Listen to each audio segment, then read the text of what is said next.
At ito na nga ho, tayo ay dahan-dahang umuusad na at nagtatagumpay. Ito po yung headline ngayon na ang Supreme Court ay itinakda na ang oral argument, hindi lamang po ng ating illegal, immoral, unconstitutional at criminal 2025 budget, yung pong GAA, kung hindi pati itong Maharlika Investment Fund na kinuha po yung pera ng PhilHealth, kung matatandaan po ninyo, hindi ba?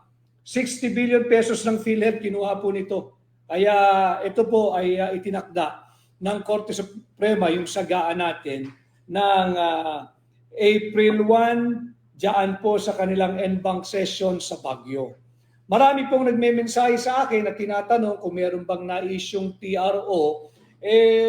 Wala pa hong na-isyong TRO. Ako'y nangihinayang sapagkat I've been making my research. Wala pa lamang kulang pa ako sa facts na malaking bahagi po ng 2025 budget ay nailabas na ng gobyerno ni Bongbong Marcos. Nagagamit na, nandiyan na po sa pipeline at rini-release na ng DBM.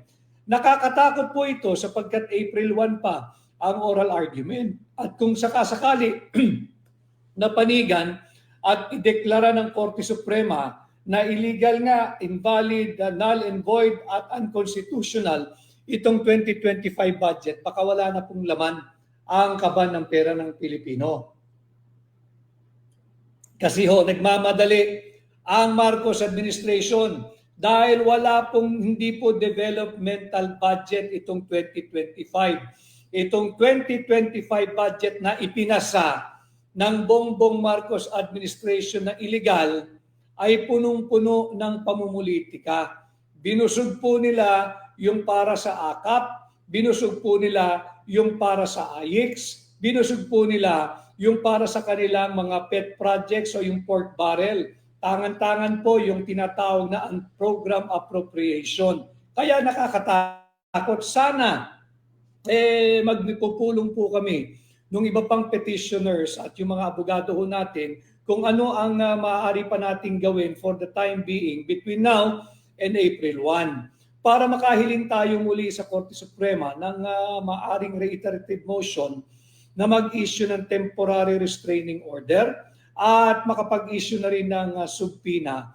Subpinahan po ang House Bills and Index Service para ilabas yung enrolled bill at subpinahan yung House Bills and Index Service para ilabas yung General Appropriations Bill.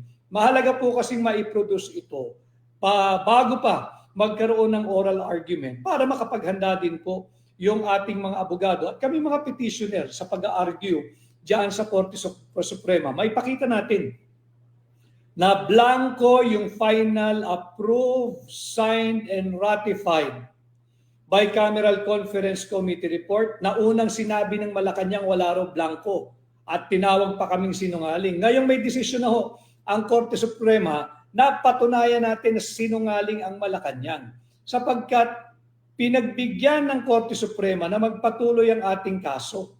At katunayan, meron pong oral argument pagdating ng April 1 dyan po sa kanilang session sa Baguio ngayong parating na April 1, 2025. Baliktanaw po tayo, bakit ba natin question at bakit ba tayo nag-file ng kaso sa Korte Suprema? Unang-una, sinasabi nating unconstitutional, immoral, illegal, invalid at criminal ang 2025 budget sa 4 na kadahilanan. Simulan ko po muna doon sa BICAM, itong BICAM, hinijak yung NEP. Pati po ang BICAM, ninakaw yung NEP. Ano po yung NEP? Ulitin ko para sa kaalaman ng higit na marami nating kababayan. Ako'y natutuwa, uulitin ko. Ultimo mga ordinaryong tao ay nag-uusap na po patungkol sa ating budget. Maganda po ito dahil sabi ko nga, sisikapin ko sa aking diretsyong pakikipag-ugnayan sa inyo na pasimplihin ang ating mga usaping panlipunan. Nang sa ganoon, lahat kayo may tinig. Lahat kayo magkaroon ng opinion at hindi naman kinakailangan kayo sumang-ayon sa akin that this is my way, ang aking pong ambag. Maliit na ambag ko sa nation building. I am trying my best to simplify the terminologies, yung usapin, nang sa ganon may ataas po natin yung antas o level ng diskursong pampubliko. It is one of my advocacies to lift the level of public discourse para naman natututunan po ng ating mga sambayan ng Pilipino, lalo na yung kabataan, yung mga mahalagang usaping panlipunan. Kaya po natin kine-question itong aking tinatawag na illegal, invalid, immoral, unconstitutional at criminal 2025 budget. Unang-una, yung BICAM, yung committee po na nagpasa ng blankong bicameral conference committee report. Yung BICAM, scam po malaki yan eh. Yung BICAM, hinayjack po, ninakaw pati yung NEP. Yung NEP po yung National Expenditure Program. Ito po yung panukala ng tanggapan ng Pangulo. In our case, si Bongbong Marcos. Nagpanukala po siya ng budget natin for 2025. Ang tawag po doon sa sinumiti niya sa Kongreso, pareho po yan. Sa mababang kapulungan at sa mataas na kapulungan ay yung NEP, yung National Expenditure Program. At naayon po sa ating saligang batas na walang kapangyarihan ang Kongreso ang tanggapan ng Pangulo ng Republika ng Pilipinas. Ang nangyari po, ibang-iba yung anyo na lumabas doon sa final bicameral conference committee report. Hindi na nga po makilala ng mga senador at kongresistang tapat. Hindi na nila makilala. Ang sabi nga po niyan, yung panukalang budget for 2025 na linalaman ng NEP, yung National Expenditure Program, ay mangled beyond recognition. Talagang hindi mo na makilala. Bakit? Hinayjack po ng BICAM. So yung mga miyembro ng BICAM, hindi lang po nang i-scam ito, nang hijack pa po ito. Ninanakaw pati yung diwa ng NEP. Tama po, ninanakaw nila yung diwa ng NEP. They cannot be better than the executive department. Ang executive department po ang nagpaplano, nagproprograma, naglilinyada, naghahanda ng ating taunang budget. Kinakausap yung iba't ibang ahensya, departamento, yung bureaus, at kaya nga po, di ba, nalalaman ninyo, nagkakaroon ng budget hearing. Diyan pinagtatanggol ng mga iba't ibang departamento, ng bureaus, ng agencies, yung kanilang panukalang budget sa harap ng mga mambabatas, sa mababang kapulungan, yung mga elitistang kongresista, at diyan sa Senado. At nakikita natin, medyo minsan bakbakan dahil ginigiit ng ahensya o ng departamento yung kanilang gustong gawin, hinaharang naman ng mambabatas. Yun po yung nakikita natin. Subalit, malaking himala po ang nangyayari sa likod ng mga debating yan sapagkat nakaabang si BICAM. Si BICAM po, itong 2025 budget natin, anong ginawa ni Bongbong Marcos? Binawasan pa ng 31 billion pesos ang education sector. Ganyang kalupit ang Bongbong Marcos administration. Patuloy na ginagawang mangmang ang mga kabataang Pilipino. Ano po ginawa ni Bongbong Marcos? Bakit tayo nagsampa ng kaso sa Korte Suprema? Mas malaki po yung ibinigay nilang budget sa public works kesa sa education sector. At ang masaklap, talagang walang pagmamahal sa kabataang Pilipino ang Marcos administration. Binawasan pa po ng 31 billion ang education sector. Ganyan po sila kawalang puso sa ating mga kabataan, sa ating bansa, sa ating mga Pilipino. 30% lamang ng public school buildings are in good condition. Ulitin ko 30% lamang ng ating public school buildings ang nasa mabuti at matibay na kondisyon. Sa 100 school buildings, 70 po dyan ay nanganganib, hindi na matibay, dapat nang i-repair o yung iba, dapat nang gibain. 30 lamang sa 100 school buildings ang magagamit at masasabi nating safe ang ating mga kabataan. At sino nagsabi nito? Ito nga po ang findings ng EDCOM 2. Ano naman ang relasyon nito sa ating isinampang kaso?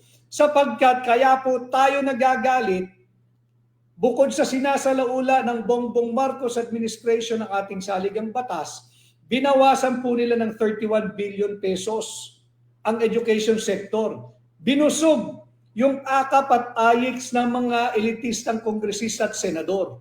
Diyan nila linagay yung pera para sa education. Kaya wag po kayong maniniwala na ang puso nila para sa inyo na gusto nilang maglingkod. Paano ka gusto maglingkod? Kaawa-awa, kalunus-lunus ang estado ng ating edukasyon. Binawasan pa nila ng 31 billion. At bukod dyan, higit na malaki ang budget na ibinigay.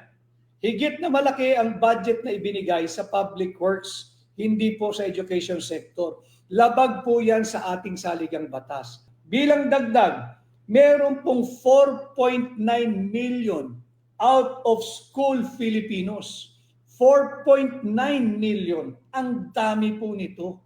Ito dapat ang binibigyang prioridad ng Bongbong Marcos administration. Ano po ang ginawa nila? Mas inuna nila yung political persecution.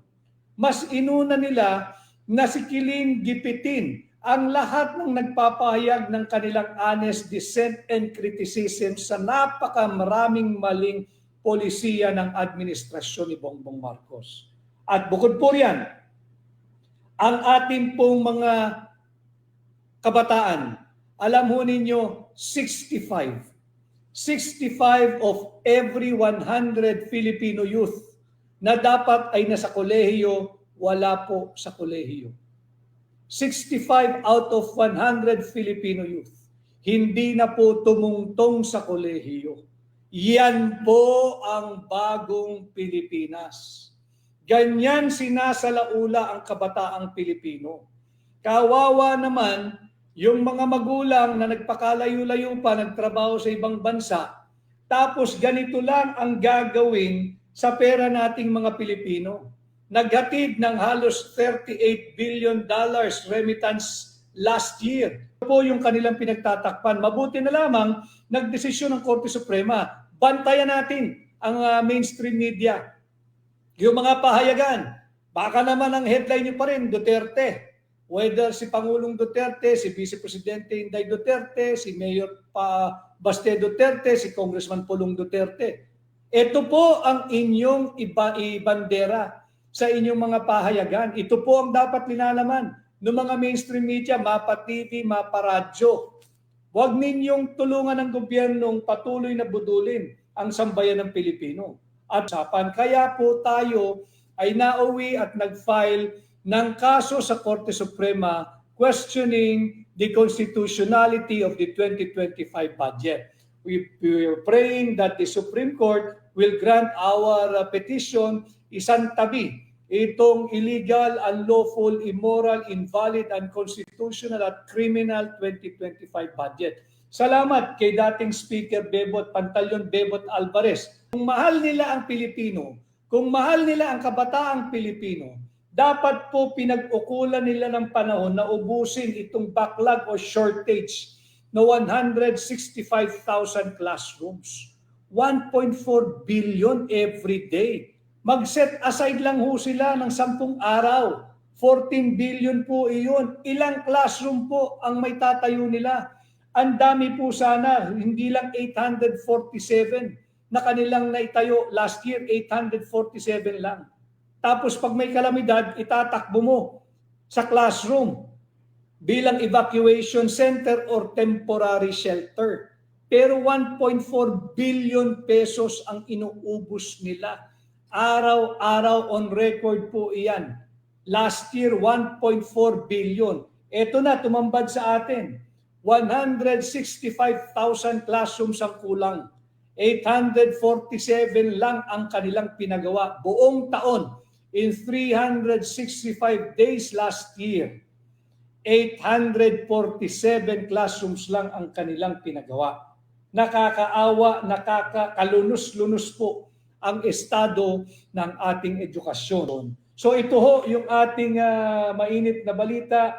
Kinanigan po ng Korte Suprema yung ating petisyon na maideklara yung 2025 budget na unconstitutional dahil nag-set po sila ng oral argument sa April 1. Ibig sabihin, slowly ay umuusad po yung kaso. Sana lang ay mas bigyan ng prioridad at halaga at urgency ng ating kataas-taasang hukuman dahil nakita naman ninyo, pinaliwanag ko sa inyo, base doon sa EDCOM to report. At nakita naman natin kung paano sinalaula yung budget process. Imbis na bigyan ng pinakamalaking budget allocation ng education sector, inuna po yung public works. Bakit? Nandyan po yung kanilang cat's eye. Nandyan po yung kanilang rock netting. Nandyan po yung kanilang flood control projects. Nandyan po yung kanilang mga pork barrel na katago. Corruption po yan eh. Kaya nga po lagi ko sinasabi sa inyo, ang ugat ng kamangmangan at kahirapan ng Pilipino ay ang ating taunang budget. Labanan natin, samahan ninyo ako dito sa aking pinapangunahang war on corruption. At ito nga po ang ating ginawa bilang pagpapakita na tayo seryoso sa ating war on corruption, sinampahan na natin ng kaso sa Korte Suprema ang gobyerno ni Bongbong Marcos parang ideklara ng Korte na illegal, immoral, unconstitutional, invalid at unlawful at criminal ang 2025 budget. Mag-ingay po kayo, kailangan po natin ang tulong ninyo. Huwag po ninyong kalilimutan ang number 56. Number 56, Attorney Vic Rodriguez, Senador po ninyo bilang tunay, tapat at maisog na oposisyon sa Senado.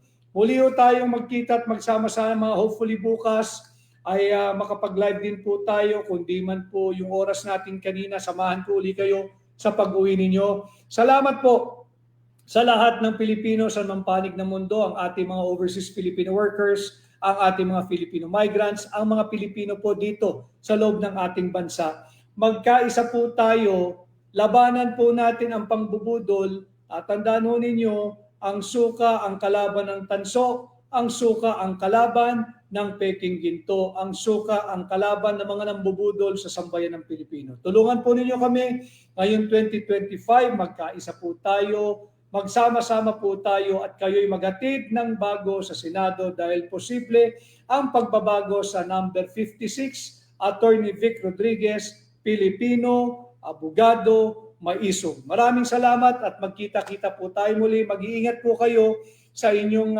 pagbabiyahe kung saan man po kayo papunta. Yung mga sasakay po ng eroplano o ng mga provincial buses, mag-iingat po kayo, ng mga ferry, yung mga ships. At kung saan man po kayo panig na mundo, magkita-kita po tayo muli bukas, magsama-sama po tayo. Labanan po natin ang pagmamalabis at pag-aabuso ng gobyerno ni Bongbong. Maraming salamat po muli. Ako po si Attorney Vic Rodriguez, Pilipino, abogado, maisog.